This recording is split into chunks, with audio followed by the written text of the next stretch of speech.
Still placing pretty high up there, but offline regularly in that top 3, getting 4th place at Heatwave for still one of the hardest tournaments ever, though. We would expect him to do pretty well against everybody on his way to that spot. Right. So what I kind of have to wonder, though, is knowing how Ceroas tends to enjoy approaching play, what the plan is to deal with bubbles, right? So especially if you're looking to maximize your movement with double jumps and throwing out clouds. Right. Then having the bubbles to control that airspace where you can't parry them as easily as you would be on the ground really locks you out of like a preferred play style. And that was such a big thing about Riptide too, right? As all the players were looking to finally get a chance to play against Orcane offline. Right. Cake and Penguin both mentioning that specifically, yeah. We'll see, though, how it ends up being approached, though. I agree. Because I think it's going to be very stage-dependent as well.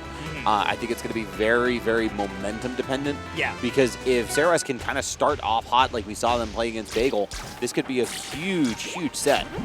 But the other things to keep in mind, too, is like Orcane's kill power is also way up there as well. Both these characters edgeguard each other nicely. It's gonna, like you said, it's gonna be interesting. It's the adjective that Breadstick used when he was talking about this matchup to me was he called it brittle, right? Which is just like, first it's not moving that much, and then suddenly it shatters, and like somebody completely falls apart. So far, pretty even right now. Simple approaches to game 1. Julesville's start too. This is the one that I always find interesting when I see both Xaro and Penguin play in top 6, top whatever. Yeah. Winners finals. Right. Yeah. Anywhere in like Finals Sunday. This is such a polarizing stage for the two of them because both of them can take full advantage of that sliding platform. Ceroas, though, with the first stock, 95% is barely anything against Orcane. Like, you have to be worried about the down strong. Yep. Gonna survive. Good DI. Seeing the next down strong. It feels like, yep, Xaro is looking for the next down strong, and you can see how well Ceroas is playing around it, right? Barely is on the ground for more than a fraction of a second, right? Focusing on going to the platform to refresh air resources instead to avoid being caught by that move. Really just forcing Xaro to just come to terms with, you need another kill move, and finally, up air to catch the ledge cancel for the quick attack. The Dutch stack there. Oh no, doesn't get the jab. Not quite slide far enough. Bubbles blocking Ceroas in the corner. Going high enough, though, that the bubble trap can't keep reaching him. Big damage here.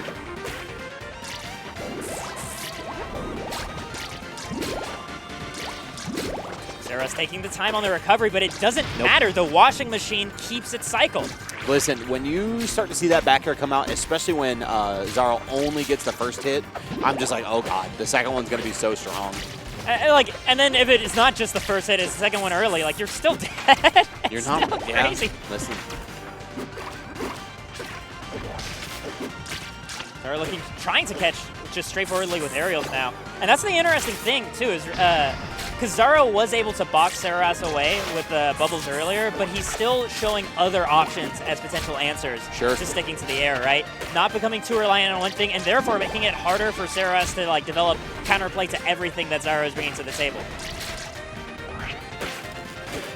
And oh yeah, 87%. This Abs is in danger. Up, very strong to do it. This Abs is dead. Yeah. Whew, man. Man. This is a fun top 32, man. This is like, this set's already off to a hot start. I mean, Ceroas pushing Xaro to begin with. Xaro pushing back already in game 1. I gotta love the stock 1 download from top players in any game, right? Yeah. Just the night and day difference between them just like first probing their opponent and then piecing together like what the full game plan is and what they're gonna do completely to deal with it. Great DI on that talent tilt. That could have been really, really gross really early if Xaro had connected to that.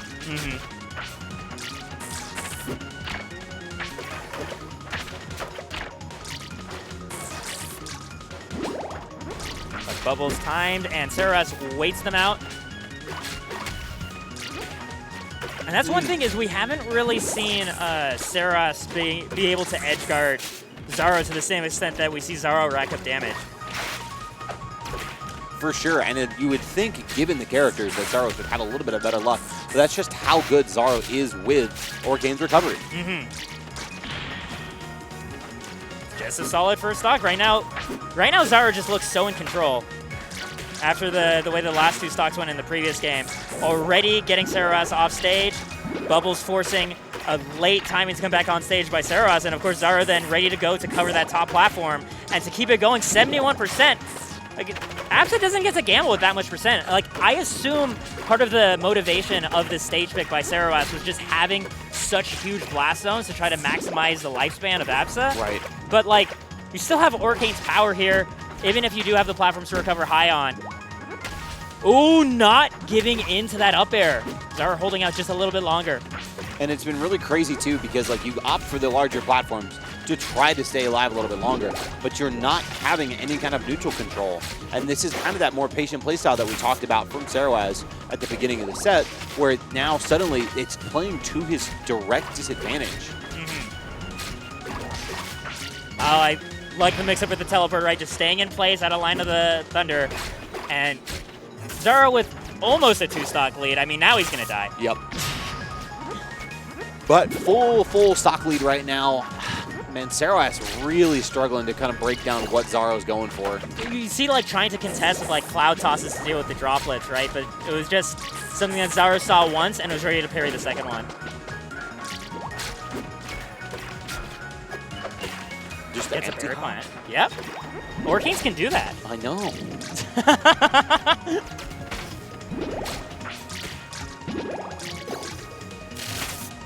And run up an F run too. Listen, damage is damage. I understand that, but like, you and I both know that there's better sequences right there at low percent for Absa. It just feels like a little bit flustered here.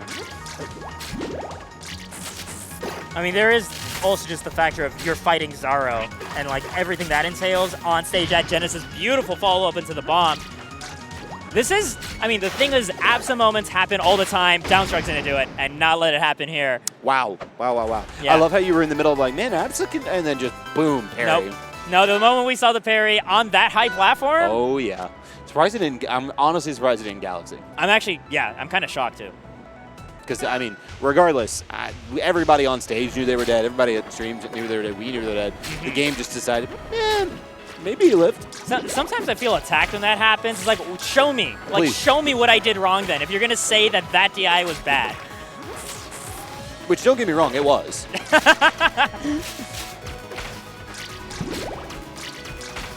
This is pretty disrespectful, I'm not going to lie.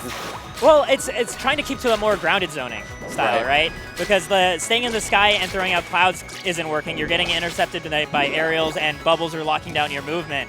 You do still have the line across the stage. Oh, I meant from Xaro just throwing bubbles at like quarter stage length. Yeah. Not from Ceroas, but from Xaro, who's just like, all right, you're gonna play over here. That's fine, bro. It's something that I learned, especially in Smash Brothers. Yeah. It is surprising how fast some zoners will crumble if you show you're willing to time them out too. Yeah. Like, they're just not used to the opponent being fine waiting for a full minute. Ooh, nice short thunder line there. Ceroas in a pretty good position this stock, too. Oh, that was a good escape. Gonna get parried on the thunder line, but still managing to escape. Having the parry ready to go in case the teleport hit. Ceroas with a lead once again on game 3. One of the first ones we've seen in this set. I mean, we saw the good start to game 1, but game 2 confidently in Xaro's favor, and now evened out between stocks 3 and 3 now. It's 2 apiece on game 3. Thank you. Yeah, I know where the numbers went. Steiner math. The numbers don't lie. And it spells disaster at Genesis for Ceroas. All right, the 7 frames, dude. Because Xaro, man, Xaro just looks in complete control. Was that meant to be a forward air? The bubble stall there? Yeah. I think so. Just because it'll force them to SDI up a little bit. Wow. I mean, either way, Ceroas wasn't bidden for that at all. Not Ceroas, Xaro wasn't. Their tags are like oddly similar phonetically. Boo, Kabu, I see it. Yeah, wow. But no tech. All right, listen, sometimes that's all you need is a lucky break. And again, absent moments happen to everybody. Ceroas is a good enough absent to have it happen in his favor. Ooh, big issue there.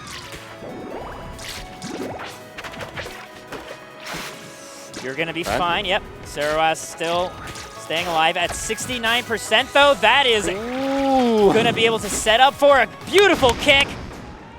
And Ceroas gets the score on the board here. That's, man, sometimes, like I said, it's all it takes. You saw Xaro miss that tech on the down air, and then all of a sudden, Ceroas put himself in a great position. 1-1, or one stock apiece.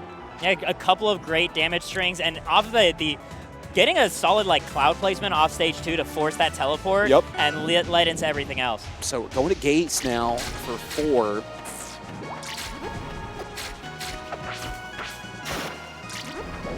Wow, he really just ran up F smash. Yes. I've seen Xaro charge smash attacks for like half a second and still be correct about them. Like, he just does that. Xaro knows.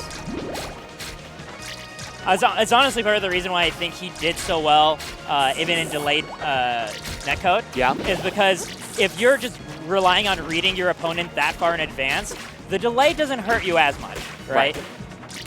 And if anything, it kind of assists. In a weird way, yeah. Woo, good DI. Can't do much about that, though. See the Galaxy, and now Xaro pretty confident here in this game 4. Yeah, 24%. We see Xaro, inching across the stage. And Ceroas is trying to create an opening too, right? Like by tossing a cloud right in front of Xaro and slowly approaching. But Xaro hasn't been too flustered and given into flinching in a way that Ceroas can exploit.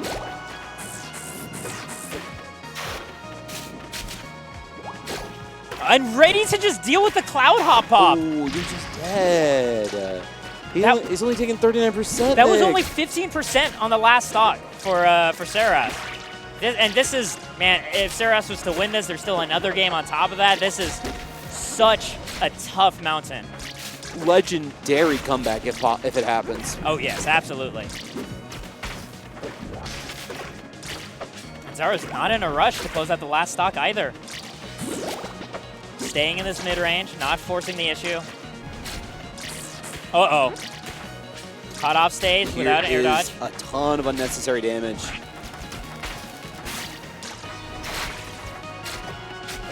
Just crouching. Menacingly.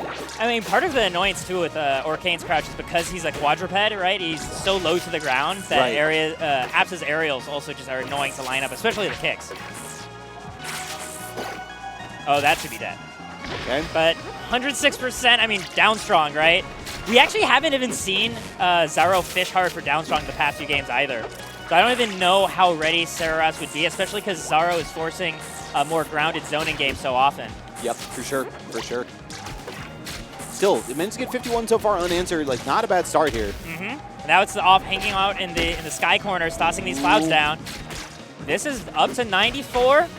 Still in a danger zone. There's the run-up down strike. It's like it has to be coming soon. But that's also kind of how the Julesville game opened, right? It was ready for it, but this time, Xaro connects that down strong and closes out the set with it.